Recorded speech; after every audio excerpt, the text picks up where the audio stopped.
Gabar xaas ayaa ninkeeda ka codsatay inuu warqad ugu qoro dhowr dabeecad oo xun oo ay leedahay, misena uu jecel yahay inay wax ka beddesho. Warqadda waxay ku salaysnayd codsi ka yimid mid ka mid a ururada haweenka oo ay xaaskiisa xubin ka tahay. Ninkii ismaba dhibine wuxuu ku qoray warqaddii: "Xaaskayga qaaliga ah, sida ay tahay ayaan u jeclahay, wax xumaana oo ay leedahayna ma arko." Wuxuuna xaaskiisii u dhiibay warqaddii oo baqshad ku jirta sida codsigu ahaa. Gabadhiina iyadoo aan warqaddii furin ayay gacanta ka saartay ururkii haweenka oo markii horeba arrintan soo dalbaday. Fajac weyn bay ku noqotay gabadhii, gaar ahaan markii ammaanta uu ninkeeda ammaanay ee warqadda ku qornaa laga hor akhriyay meel fagaare ah.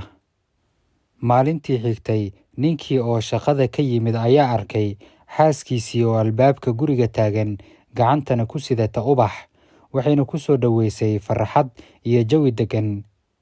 Kadib ayuu ninkii wuxuu yidhi, "In ka badan 10 qalad oo aad samaysay ayaan ogahay oo aan warqadda ku qori karay.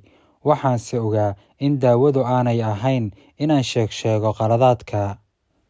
Sheegidda qaladaadka waxay badanaa keentaa nacayb, niyad jab iyo madax adayg, gaar ahaan haddii ay tahay midda dadka kale hortooda laga sheego.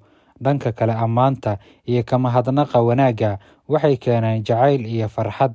Waxay xiriirka labada qofood siisaa tamar wanaagsan, waxayna dhiirigelisaa in labada qofood si iskood ah khilaafaadka dhexdooda u xalliyaan."